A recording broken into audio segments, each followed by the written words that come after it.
नमस्कार दोस्तों, जैसा कि आप सभी को पता है सीटेट का एग्ज़ाम 15 दिसंबर 2024 को होगा। पेपर 2 सोशल साइंस सामाजिक विज्ञान के लिए ऐसी वीडियो लेकर आया हूं जिसमें हिस्ट्री, ज्योग्राफी, पॉलिटी के टॉप लेवल के क्वेश्चन के साथ साथ PYQ क्वेश्चन को भी यहां पर आपको कराने वाला हूं।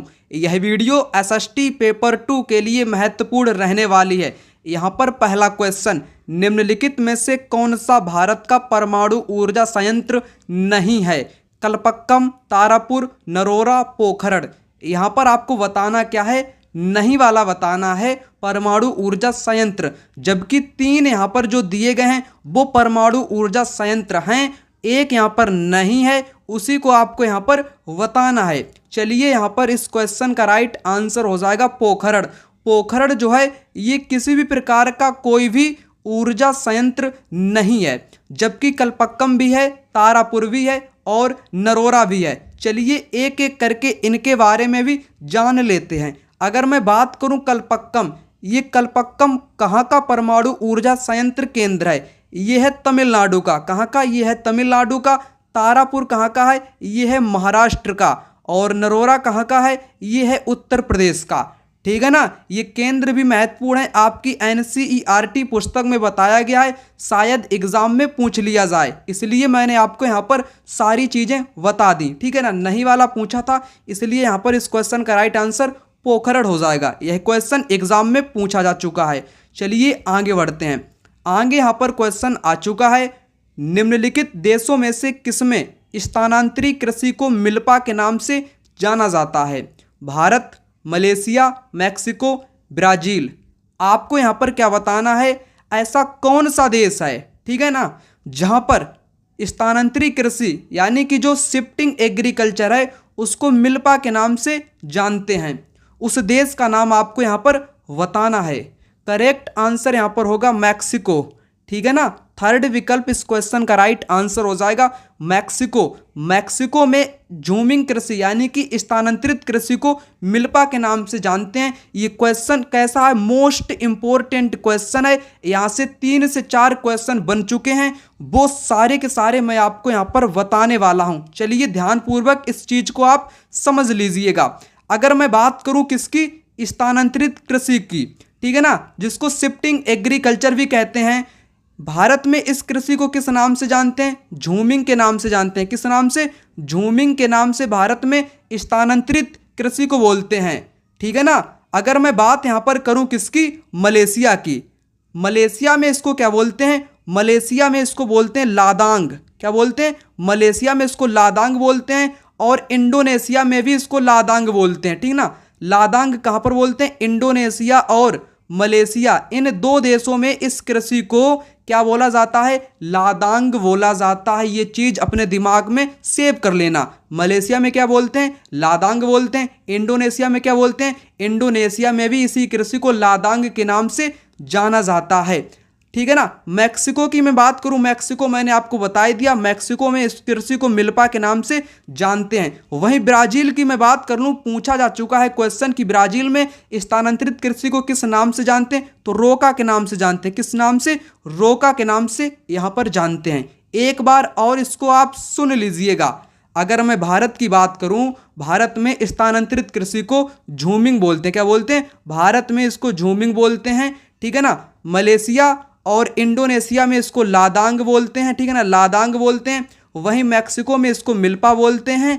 वहीं दोस्तों ब्राजील में इसको रोका के नाम से जानते हैं। ये सारी जानकारियां महत्वपूर्ण हैं, मिलान वाले भी क्वेश्चन यहाँ से पूछे गए हैं। ठीक है ना। चलिए, मैंने आपको राइट आंसर यहाँ पर बता ही दिया, मैक्सिको यहाँ पर करेक्ट आंसर होगा। अगर आपको ये नहीं मालूम है कि स्थानांतरित कृषि क्या होती है, ऐसी कृषि जिसमें वन या जंगल को काटकर जला दिया जाता है, वहीं पर खेती की जाती है, बाद में वो खेती बंजर हो जाती है, उस खेती को छोड़ना पड़ता है, फिर दूसरी भूमि पर जाकर के वहाँ के वन जंगल को काटकर जलाया जाता है। ठीक है ना। ये 5 वर्ष के अंतराल पर बार बार खेती की जाती है, वही आपकी स्थानांतरित कृषि होती है। इसका दूसरा नाम है कर्तन दहन। कर्तन और दहन कृषि के नाम से इसी को जानते हैं। कर्तन का मतलब होता है काटना, दहन का मतलब होता है जलाना। ठीक है ना। काटने और जलाने वाली कृषि को ही स्थानांतरित कृषि बोलते हैं, जो कि जगह बदल बदल कर की जाती है। यहाँ पर बात करेंगे अगले प्रश्न की। निम्नलिखित के सही जोड़े बनाएं। एक तरफ आपके आंदोलन है और वहाँ पर संगठन है, ठीक है ना। इनके आपको क्या करने, मिलान करने हैं। ब्रह्मो समाज, युवा बंगाल आंदोलन, रामकृष्ण मिशन, अलीगढ़ आंदोलन। ऐसे क्वेश्चन आप तभी कर पाओगे, एक या दो आपको यहाँ पर आने चाहिए। जैसे आप सभी को पता होगा, क्या पता होगा, जो रामकृष्ण मिशन है इसकी स्थापना किसने की, स्वामी विवेकानंद ने की, ठीक है ना। तो यहाँ पर सी का किसके साथ जाएगा, सी का जाएगा पहले के साथ। सी का पहला किस में है, सिर्फ और सिर्फ सेकेंड विकल्प में है, इसलिए सेकेंड विकल्प इस क्वेश्चन का राइट आंसर हो जाएगा। ब्रह्मो समाज की स्थापना केशव चंद्र सेन ने की। वहीं अलीगढ़ आंदोलन की मैं बात करूं, सैयद अहमद खां। युवा बंगाल आंदोलन हेनरी लुइस विवियन डेरोजियो ने की, ठीक है ना। तो इस प्रकार से इस क्वेश्चन का मिलान हो जाएगा। अंग्रेजों की सर्वोच्चता नीति के संबंध में निम्नलिखित कथनों में से कौन सा कथन सही है। इसने घोषित किया कि यदि भारतीय शासक की मृत्यु बिना पुरुष वारिस के होती है तो उसके साम्राज्य का अधिग्रहण कर लिया जाएगा।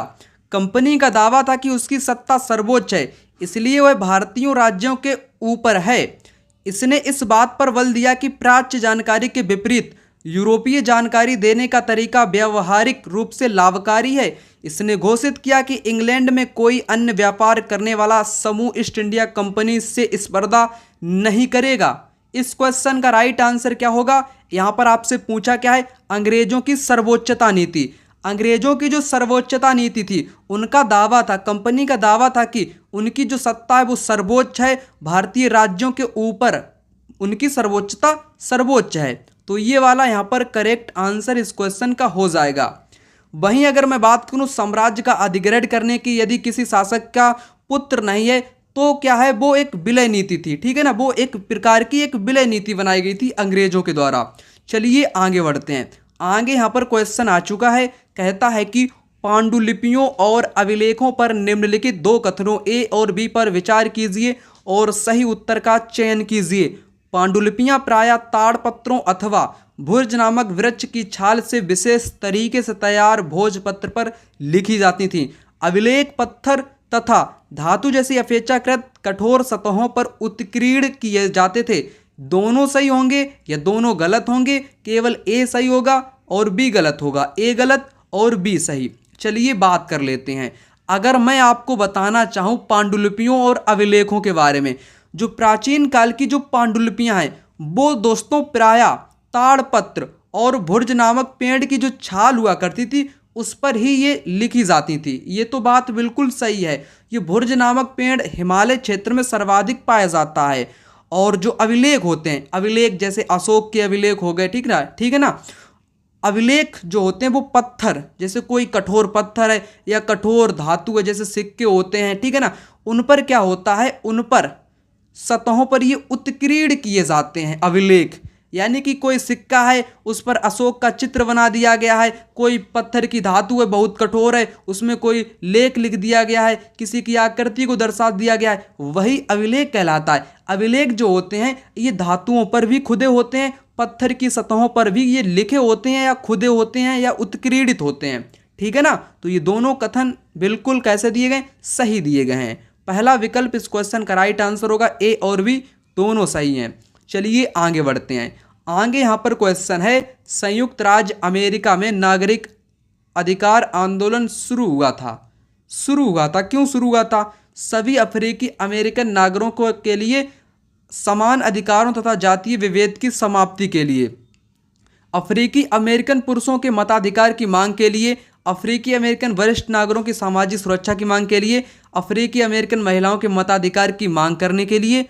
यहाँ पर करेक्ट आंसर आपका पहले ही वाला हो जाएगा, ठीक है ना। नागरिक अधिकार जो आंदोलन शुरू हुआ था उसका मेन मकसद था जो सभी अफ्रीकी अमेरिकन नागरिकों के लिए समान अधिकार होने चाहिए और जाति विभेद की समाप्ति की उन्होंने मांग की थी। ये वाला करेक्ट यहाँ पर हो जाएगा। चलिए आगे यहाँ पर बात करते हैं। आगे यहाँ पर क्या बताया गया है, आगे यहाँ पर बताया गया है दिल्ली के सुल्तानों के शासनकाल में निम्नलिखित में से कौन सी एक प्रशासनिक भाषा थी। यानी कि जो दिल्ली है ठीक है ना, दिल्ली सल्तनत की बात यहाँ पर कही जा रही है। उस दौरान उन शासकों की कौन सी यहाँ पर लैंग्वेज थी, ठीक है ना, प्रशासनिक भाषा कौन सी थी, आपको बताना है। फारसी, हिंदी, अरबी या उर्दू। यहाँ पर करेक्ट आंसर हो जाएगा यहाँ पर आपका फारसी, ठीक है ना, फारसी उन लोगों की भाषा थी। चलिए आगे बढ़ते हैं। आगे यहाँ पर है पटवारी, जिसको लेखपाल भी कहते हैं, के द्वारा दिए गए कार्यों विषयों में ए और बी दो कथन दिए गए हैं, उन पर विचार कीजिए और सही उत्तर का चयन कीजिए। किसके बारे में? लेखपाल के बारे में। पटवारी एक गांव अथवा गांव के समूह की भूमि का अद्यतन लेखा जोखा रखता है। पटवारी अपने अधिकार क्षेत्र में उगाई गई फसलों के बारे में सरकार को सूचना देने के लिए उत्तरदायी होता है। यहाँ पर क्या आपके ये दोनों सही हैं, दोनों गलत हैं, या कोई सही है या कोई गलत है, आपको बता देना है। चलिए आपको बताते हैं। जो लेखपाल होता है, जो पटवारी होता है, उसका मेन काम जो होता है, मेन जो उसका वर्क होता है, वो होता है एक गांव हो या उसके पास कई गांव के समूह हो सकते हैं, वहाँ की जो भूमि होती है, भूमि का अद्यतन लेखा जोखा रखता है, और जो समय समय पर फसलें उगाई जाती हैं उनकी जानकारी वो किसको देता है? सरकार तक जानकारियों को पहुंचा देता है, ठीक है ना। गांव की जो भूमि है उनसे संबंधित जितने भी लेखा जोखा होते हैं वो पटवारी के द्वारा ही किए जाते हैं, ठीक है ना। तो यहाँ पर दोनों आपके कैसे हो जाएंगे? दोनों यहाँ पर राइट हो जाएंगे। दूसरा विकल्प इस क्वेश्चन का राइट आंसर होगा।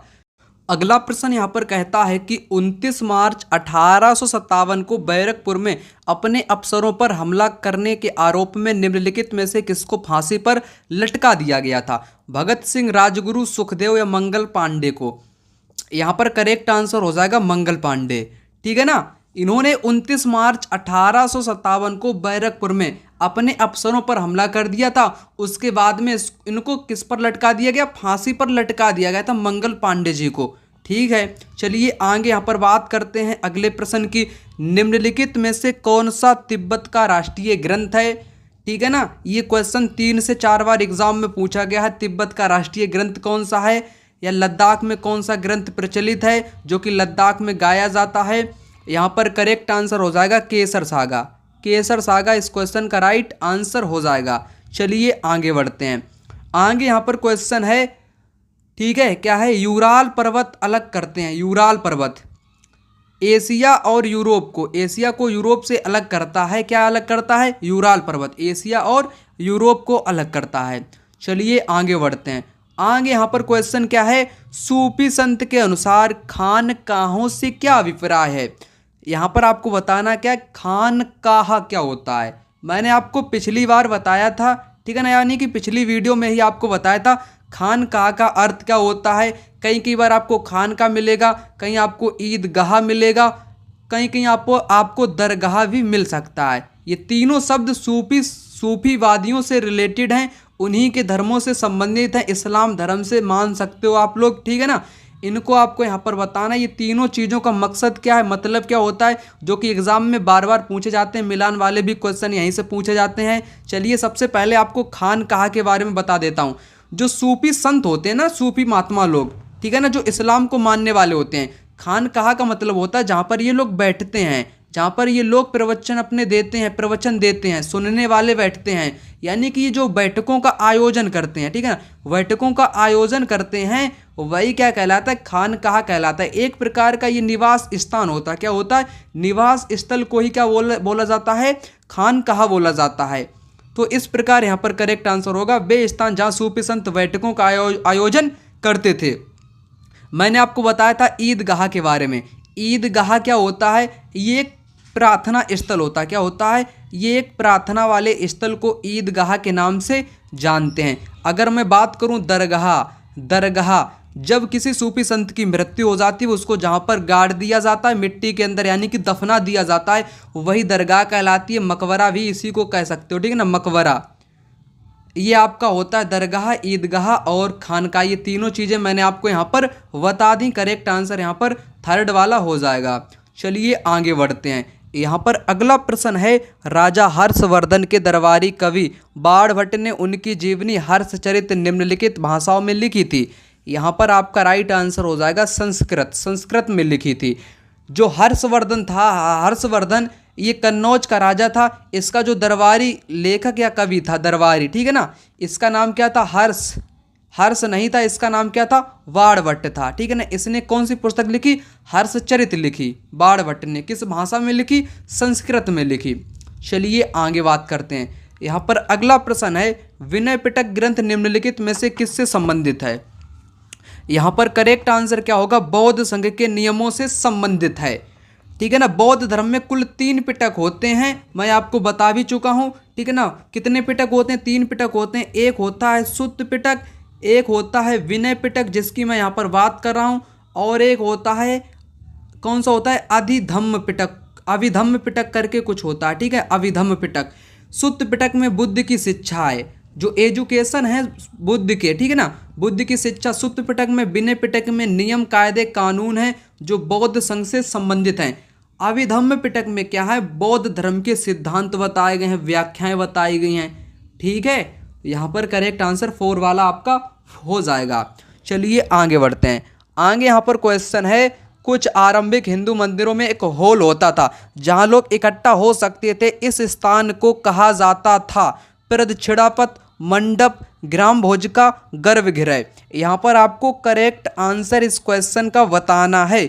यहाँ पर आपका आंसर हो जाएगा मंडप, ठीक है ना। जो आपके दक्षिण भारत में क्या हुआ करता था, जो हिंदू मंदिर हुआ करते थे उसको मंडप बोला करते थे। मंडप किस चीज़ को बोलते थे? एक प्रकार का हॉल होता था जहाँ पर बहुत सारे लोग एकत्रित हो सकते थे, एक साथ बैठ सकते थे, ठीक है ना, वो आपका मंडप कहलाता था। क्या कहलाता था? मंडप कहलाता था। प्रदक्षिणापथ क्या है? मंदिर के जो चारों ओर चक्कर लगाने वाला जो पथ होता है वही क्या कहलाता है? प्रदक्षिणापथ कहलाता है, ठीक है ना। ग्राम भोजक ये उत्तर भारत में एक प्रमुख व्यक्ति था। इसके पास जमीनें ज़्यादा थी, इसके पास नौकर भी था, ये कर वसूल भी करता था, कभी कभी ये पुलिस का भी कार्य करता था। कौन? ग्राम भोजक। गर्भगृह क्या होता है? जहाँ पर मंदिरों में भगवान की प्रतिमा रखी जाती है, यानी कि जहाँ पर मूर्ति रखी जाती है वही गर्भगृह कहलाती है, ठीक है ना। ये सभी चीज़ें मैंने आपको यहाँ पर बता दी। मंडप यहाँ पर करेक्ट आंसर इस क्वेश्चन का हो ही जाएगा। चलिए आगे बढ़ते हैं। आगे यहाँ पर है, भारत के लगभग मध्य भाग से होकर गुजरने वाला प्रमुख अक्षांश कौन सा है? मध्य भाग से, जो कि कहाँ से गुजरा हो? भारत के मध्य भाग से होकर के गुजरा हो, ठीक है ना। आर्कटिक वृत्त ये तो आपके बहुत ऊपर ध्रुवों पर होता है। भूमध्य रेखा ये नहीं होगा, मकर रेखा ये भी नहीं होगा, जबकि कर्क रेखा होगी। कर्क रेखा भारत के कितने राज्यों से होकर के गुजरती है? 8 राज्यों से होकर के गुजरती है, आप लोग जानते होंगे, ठीक है। चलिए आगे बढ़ते हैं।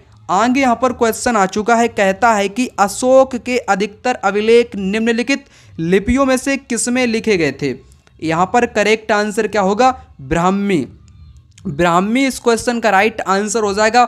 जो अधिकतर अशोक के अभिलेख पाए गए हैं वो ब्राह्मी लिपि में लिखे गए थे। अशोक के सबसे पहले अभिलेख किस व्यक्ति ने पढ़े थे? 1837 में पढ़े थे। किसने? जेम्स प्रिंसेप ने। किसने? जेम्स प्रिंसेप नाम का एक व्यक्ति था, उसने अशोक के सबसे पहले अभिलेखों को पढ़ने का काम किया था, ठीक है ना। और इनके अभिलेख में क्या लिखा था? एकदम सुंदर मुखारती वाले राजा का नाम यानी कि अशोक लिखा था, ठीक है ना। अशोक लिखा था सभी अभिलेखों में, जो कि ब्राह्मी लिपि में लिखे गए हैं। कुछ खरोष्ठी लिपि में भी इनके अभिलेख पाए गए हैं। अगला प्रश्न यहाँ पर कहता है कि पृथ्वी को भू आव के रूप में क्यों वर्णित किया जाता है? निम्नलिखित में से सही विकल्प चुनिए। क्वेश्चन बहुत ही बढ़िया है, एग्जाम में बार बार पूछा जाता है। जो पृथ्वी है जिस पर हम लोग निवास करते हैं, जीवन दायिनी पृथ्वी को आखिर भू आव के नाम से क्यों जानते हैं? सबसे पहले इस चीज़ को मैं आपको चित्र के माध्यम से समझा देता हूँ, जिससे कि आप अच्छे ढंग से समझ पाओगे। ये रही अपनी पृथ्वी, क्या है? ये रही अपनी पृथ्वी। जो इसके ये ध्रुव है, ये नीचे वाले जो ध्रुव हैं इसके, ठीक है ना, ये वाले, ये कैसे हैं ध्रुव? ये जो ध्रुव हैं ये चपटे हैं। कैसे हैं ये ध्रुव? कैसे हैं? चपटे हैं, ठीक है ना, चपटे हुए हैं। और जो ये बीच वाला भाग है पृथ्वी का, ये बीच वाला भाग, ये कैसा है? ये उभरा हुआ है। यानी कि उभरा हुआ का मतलब होता है ऊपर बीच में से थोड़ा बाहर, उसका बाहर का भाग निकला हुआ हो, उसी को बोलते हैं उभरा हुआ भाग। और ये ध्रुवों पर कैसी है? चपटी है। ध्रुव का मतलब जहाँ पर हमेशा ही बर्फ जमी रहती है, ठीक है ना, जहाँ पर सूर्य की किरणें जो हैं वो तिरछी पड़ती हैं, जिस कारण वहाँ पर सूर्य का प्रकाश नहीं पहुँच पाता है और बीच में ये पृथ्वी कैसी है, उभरी हुई है, इसी कारण इसको भूभाग कहते हैं। मात्र इसके दो ही कारण हैं, ये ध्रुवों के पास थोड़ी चपटी है, ये बिल्कुल सही है। पृथ्वी ना तो अधिक गर्म है ना ही अधिक ठंडी है, इससे कुछ नहीं फर्क पड़ता है भू आभ कहने में। पृथ्वी की 2/3 सतह जल से ढकी हुई है, ये तो बात तो यहाँ पर सही है, 2/3 जल से ढकी हुई है, परंतु भूभाग इसलिए नहीं कहते हैं। जीवन के लिए अनुकूल परिस्थितियाँ केवल पृथ्वी पर ही पाई जाती हैं, ये भी बात सही है, परंतु भूभाग के रूप में वर्णित नहीं कर सकते हैं। बातें तो यहाँ पर सभी जो पृथ्वी के बारे में बताई गई हैं वो सभी तो सही हैं, परंतु भूभाग का कारण आपसे पूछा है, मैंने आपको बताया है, क्योंकि ये ध्रुवों के पास चपटी होती हैं, बीच में उभरी होती हैं, इसीलिए पृथ्वी को जियोइड यानी कि भूभाग कहते हैं। चलिए आगे बढ़ते हैं। यहाँ पर अगला प्रश्न क्या है, यहाँ पर अगला प्रश्न है, भारतीय राष्ट्र राज्य का निर्माण करने के लिए विविधता में एकता मुहावरा इन राष्ट्रीय नेताओं में से किसने दिया था? यहाँ पर करेक्ट आंसर क्या होगा? यहाँ पर होगा पंडित जवाहरलाल नेहरू। ठीक है ना, ये क्वेश्चन भी पिछले वर्षों में पूछा गया है और इसी वर्ष के एग्जाम में भी ये क्वेश्चन पूछा गया कि विविधता में एकता का मुहावरा या नारा किसने दिया है? तो पंडित चाचा नेहरू ने दिया है। ठीक है ना, चलिए आगे बढ़ते हैं। यहाँ पर अगला प्रश्न क्या है? यहाँ पर अगला प्रश्न है, 19वीं सदी में निम्नलिखित में से किसने कुरान शरीफ की आयतों का हवाला देकर महिलाओं की शिक्षा के लिए तर्क दिया था? सैयद अहमद, जियाउद्दीन वर्नी, रुकैया सखावत हुसैन, मुमताज़ अली। तो यहाँ पर करेक्ट आंसर की अगर मैं बात करूँ, ठीक है ना, कौन सी महिला थी जिसने दोस्तों कुरान शरीफ की आयतों का हवाला देकर कहा कि महिलाओं को भी शिक्षा का अधिकार मिलना चाहिए? यहाँ पर आपका करेक्ट आंसर क्या होगा? यहाँ पर करेक्ट आंसर हो जाएगा मुमताज़ अली। ठीक है ना, मुमताज़ अली यहाँ पर करेक्ट आंसर हो जाएगा। जियाउद्दीन वर्नी ने फिरोज शाही पुस्तक की रचना करी, किसकी? फिरोज शाही पुस्तक की रचना किसने करी? जियाउद्दीन वर्नी ने करी। रुकैया सखावत हुसैन, ठीक है ना, रुकैया सखावत हुसैन की अगर मैं बात करूं तो इन्होंने सुल्ताना का स्वप्न कहानी, कौन सी पुस्तक? सुल्ताना का स्वप्न कहानी पुस्तक की लेखिका कौन है? तो है रुकैया सखावत हुसैन। ठीक है ना, इतनी बात आप अपने भेजे में सेव कर लेना। चलिए आगे बढ़ते हैं। यहाँ पर अगला प्रश्न कहता है कि कनौज पर लंबे समय तक त्रिपक्षीय संघर्ष किन 3 राजवंशों के बीच में चला था? इस क्वेश्चन का आंसर आप सभी लोगों को क्या करना है? कमेंट बॉक्स में कमेंट करना है। मैंने आपको कई बार इसका आंसर आपको बताया है। ठीक है ना, कन्नौज पर लंबे समय तक त्रिपक्षीय संघर्ष चला था, जो कि कन्नौज को अपने नियंत्रण में लाना चाहते थे। वो 3 राजवंश कौन कौन से थे? ठीक है ना, आपको कमेंट बॉक्स में कमेंट करके बताना है। अगला प्रश्न यहाँ पर कहता है कि हिंदू उत्तराधिकार संशोधन अधिनियम 2005 मृतक पिता की संपत्ति में समान अधिकार प्रदान करता है। ठीक है ना, तो यहाँ पर आपको राइट आंसर बताना है। एक कानून 2005 में पारित किया गया था, यदि कोई पत्नी है, पत्नी का यदि पति एक्सपायर यानी कि उसकी मौत हो जाती है, तब उसकी जमीन या संपत्ति पर हिस्सा किसका होगा? उस पत्नी को भी हिस्सा मिलेगा, पत्नी के जितने भी पुत्र होंगे उनका भी होगा, और जितनी भी पुत्रियां होंगी उनको भी हिस्सा यहाँ पर मिलने वाला है। ठीक है ना, पत्नी पुत्र पुत्रियों, पत्नी को भी मिलेगा, पुत्री या पुत्रियों को, बहनों को नहीं मिलेगा, ये गलत है। पुत्र पुत्रियों, पुत्रों तथा भाई, ये गलत है। पत्नी पुत्र पुत्रों तथा भाई भाइयों को, पत्नी पुत्र पुत्रों तथा पुत्रियों को, यहाँ पर आपका तीसरा नंबर का करेक्ट आंसर हो जाएगा। चलिए आगे बढ़ते हैं। यहाँ पर अगला प्रश्न दिया गया है, ग्रहों के निम्नलिखित समूह में से किस समूह के चारों ओर छल्ले पाए जाते हैं? छल्ले किसके चारों ओर पाए जाते हैं आपको बताना है। शनि बृहस्पति यूरेनस, शनि शुक्र मंगल, शनि नेपच्यून मंगल, शनि शुक्र Neptune.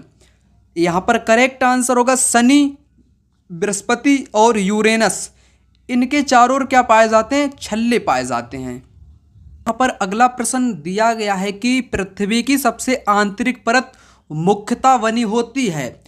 इंटरमोस्ट layer of the earth is mainly made up.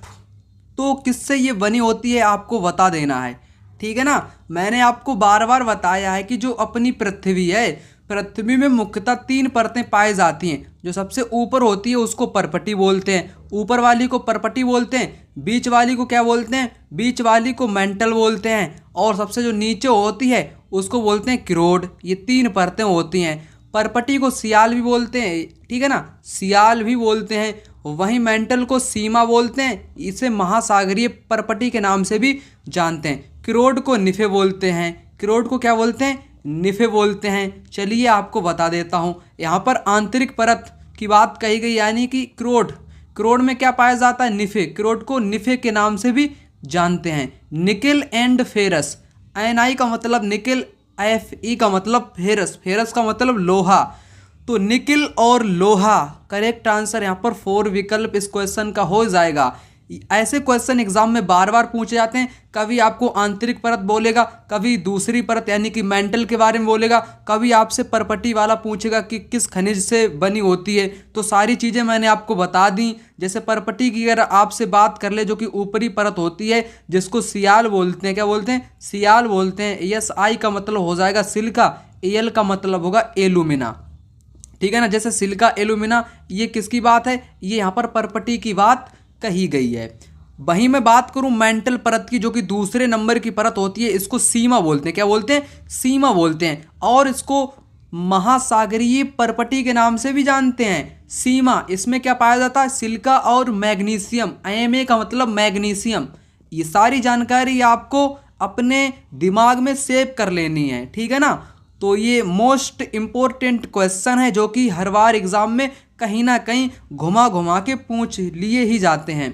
चलिए आगे बढ़ते हैं। अगला प्रश्न यहाँ पर है, निम्नलिखित में से किस एक को जीवाश्मी ईंधन, जीवाश्मी सबसे पहले समझो, जिसमें जीवों के अंश पाए जाते हो। किसके अंश, जीवों के अंश हों, ठीक है ना, वही जीवाश्मी ईंधन होता है। जैसे पेट्रोलियम है, इसमें जीवों के अंश होते हैं, सही बात है। प्राकृतिक गैस में नहीं होते हैं, जलाऊ लकड़ी में नहीं होते हैं, कोयले में होते हैं, बिल्कुल होते हैं। तो यहाँ पर आपको बताना क्या है, प्राकृतिक गैस में भी होते हैं। क्वेश्चन में है आपके मिस्टेक, इंग्लिश में लिखा है इज नॉट, हिंदी में है, हिंदी में यहाँ पर टाइपिंग मिस्टेक है, यहाँ पर नहीं माना जाता है, ठीक है ना, नहीं माना जाता है। तो सबसे पहले मैंने आपको बताया है, जीवाश्मी ईंधन जो होते हैं, इनका निर्माण होने में लाखों वर्षों का टाइम लगता है, लाखों, हजारों, करोड़ों वर्ष का टाइम लग जाता है। जैसे जब जब अपनी पृथ्वी पर उथल पुथल होता है, जितने भी जीव जंतु होते हैं वो पृथ्वी के अंदर दब जाते हैं। दबने, जो दबे हुए जीव जंतु हैं, जब उन पर ताप दाब पड़ता है तो वो पेट्रोलियम, प्राकृतिक गैस, कोयला, खनिज में बदल जाते हैं, ठीक है ना। ये चीज़ आपको कोई नहीं बताएगा, जो मैं आपको यहाँ पर बताता हूँ, ठीक है ना। तो आपने यहाँ पर समझा जीवाश्मी ईंधन का कैसे क्या निर्माण होता है, वो चीज़ मैंने आपको बताई दी। पेट्रोलियम जो होता है, इसमें जीवाश्मी ईंधन पाए जाते हैं। प्राकृतिक गैस, इसमें भी जीवाश्मी ईंधन है। कोयला भी जीवाश्मी ईंधन है। खनिज तेल भी जीवाश्मी ईंधन है। जलाऊ लकड़ी, ये तो आपके पेड़ पौधों से प्राप्त होती है, इसमें कोई जीवों के अंश नहीं होते हैं। इसलिए आपका करेक्ट आंसर यहाँ पर थर्ड वाला हो जाएगा। क्वेश्चन में नहीं कर लीजिएगा, नहीं माना जाता है, ठीक है ना। इंग्लिश में इज नोट दिया गया है, यहाँ पर हिंदी में थोड़ी टाइपिंग मिस्टेक है, यहाँ पर नहीं कर लीजिएगा। इस प्रकार यहाँ पर करेक्ट आंसर थर्ड विकल्प इस क्वेश्चन का हो जाएगा। चलिए आगे बात करते हैं। आगे यहाँ पर है क्वेश्चन, हैशियोग्राफी संबंधित है, हैगियोग्राफी संबंधित है, आपसे पूछा है हैगियोग्राफी। ये एक प्रकार से होती क्या है, ये संत के जीवनी लेखन से रिलेटेड है, ठीक है ना, संत के जीवनी लेखन से। चलिए आगे बात करते हैं। आगे यहाँ पर क्वेश्चन है, अहोम के विषय में निम्नलिखित में से कौन सा तथ्य सही नहीं है। किसके बारे में, अहोम। अहोम एक प्रकार की एक जनजाति है, जो कि ये बांग्लादेश यानी कि जो बर्मा वाला क्षेत्र है, ठीक है ना, वहाँ से ये आपकी भारत में आई है, वहाँ से भारत में आई है। यहाँ पर है, अहोम राज्य कुलों में विभाजित है, जिन्हें पाइक कहा जाता है। पाइक नहीं बोलते, क्या बोलते हैं, इसको खेल बोलते हैं। पाइक नहीं बोलते मेरे भाई, इसको खेल बोलते हैं। अहोम समाज बहुत ही परिष्कृत का मतलब एकदम गरीब है, एकदम नीची क्षमता वाला है, वही होता है परिष्कृत समाज है, यानी कि एकदम गंदगी वाला समाज है, कह सकते हो एक हिंदी भाषा में। कैसा है, एक परिष्कृत समाज है, ये तो बात बिल्कुल सही कही गई है। भुइया लोगों की पुरानी राजनीतिक व्यवस्था का दमन करके अहोम राज्य की स्थापना की गई। करेक्ट। अहोम राज्य बेगार पर निर्भर था। बेगार का मतलब ये मजदूरी करते थे, ठीक है ना। तो यहाँ पर आपसे नहीं इज नॉट नहीं वाला पूछा है, तो नहीं वाला पहला वाला आपका हो जाएगा। कुलों में विभाजित किया गया जिन्हें पाइक नहीं बोलते, क्या बोलते हैं, खेल बोलते हैं। क्या बोलते हैं, खेल के नाम से जानते हैं, इसलिए गलत है। गलत आपको बताना, इसलिए राइट आंसर पहला वाला यहाँ पर माना जाएगा। चलिए आगे बात करते हैं। यहाँ पर अगला प्रश्न क्या है, which one of the following tribal groups is mainly confined to Uttarakhand. तो यहाँ पर आपसे पूछा गया है उत्तराखंड में मुख्य तौर पर कौन सी जनजातियों समूह जो हैं वो यहाँ पर हैं। गोंड, माला, इरुलर, भील, भोटिया। यहाँ पर करेक्ट आंसर हो जाएगा भोटिया। भोटिया जनजाति मुख्य तौर पर उत्तराखंड में ही इनका समूह पाया जाता है। चलिए आगे बढ़ते हैं। आगे यहाँ पर क्वेश्चन दिया गया है जिसमें कहा गया है निम्नलिखित में से कौन सा एक उष्णकटिबंधीय घास स्थल है। जो अपनी पृथ्वी है, यहाँ पर जो भूमध्य रेखा है, जहाँ पर धूप ज़्यादा मिलती है, जहाँ पर गर्मी ज़्यादा होती है, यहीं वाले जो आपके जंगल या वन होते हैं या जो घास के स्थान होते हैं, वही उष्णकटिबंधीय घास के मैदान या स्थल कहलाते हैं। जैसे सवाना की मैं बात करूँ, ये कहाँ पर है, ये अफ्रीका में है। कहाँ पर है, सवाना अफ्रीका में है। Steppe downs pampas. यहाँ पर करेक्ट आंसर क्या होगा, यहाँ पर करेक्ट आंसर आपका हो ही जाएगा, ठीक है ना, जो कि कहाँ पर उष्णकटिबंधीय स्थल की बात कही गई है। तो यहाँ पर करेक्ट आंसर होगा सवाना, ठीक है ना, सवाना यहाँ पर करेक्ट आंसर हो ही जाएगा। अगला प्रश्न यहाँ पर कहता है कि निम्नलिखित में से मानचित्रों का कौन सा घटक नहीं है। साइज, आकार, सिंबल, प्रतीक, डिस्टेंस, दूरी, डायरेक्शन, दिशा। आपको पता होगा कि मानचित्र के कितने घटक होते हैं, प्रमुख 3 घटक होते हैं, दूरी, दिशा और प्रतीक। ये 3 घटक होते हैं। आकार यानी कि साइज मानचित्र का कोई भी घटक नहीं होता है, इसलिए यहाँ पर पहला वाला गलत आंसर होगा। आपसे नहीं वाला पूछा है, इसलिए पहला वाला गलत राइट आंसर माना जाएगा। आगे यहाँ पर क्वेश्चन दिया गया है जातीय समानता को प्रचारित करने के लिए निम्नलिखित में से किसने सत्यशोधक समाज की स्थापना की। घासीदास, नारायण गुरु, हरिदास, ज्योतिबाराव फूले। ये जितने व्यक्ति हैं, घासीदास हैं, नारायण गुरु हैं, हरिदास हैं, ज्योतिबाराव फूले हैं, इनसे हर बार एग्जाम में 1 या 2 क्वेश्चन जरूर से ज़रूर पूछे जाते हैं। चलिए आपको सारी जानकारियाँ यहीं पर प्रोवाइड करा देते हैं। सत्यशोधक समाज की स्थापना किसने की, ज्योतिबाराव फूले ने की, ठीक है ना। किसने की, ज्योतिबाराव फूले ने की। इन्होंने कब की, 1873 में की। इन्होंने एक पुस्तक भी लिखी, गुलामगिरी। कौन सी पुस्तक लिखी, 1873 में इन्होंने एक पुस्तक लिखी जिसका नाम था गुलामगिरी। यह जो पुस्तक है ये अमेरिकी दास प्रथा के पहले में समर्पित की गई थी, यानी कि उसी से संबंधित है, ठीक है ना। और इन्होंने एक कथन भी कहा था कि जो हम लोग भारत में लोग रहते हैं, इन पर आर्यों ने कब्जा कर लिया था। जो आर्य थे, आर्य भारत के मूल नहीं थे, आर्यों ने भारत पर कब्जा कर लिया और हम लोगों को गुलाम बना लिया, ठीक है ना, गुलाम बना लिया।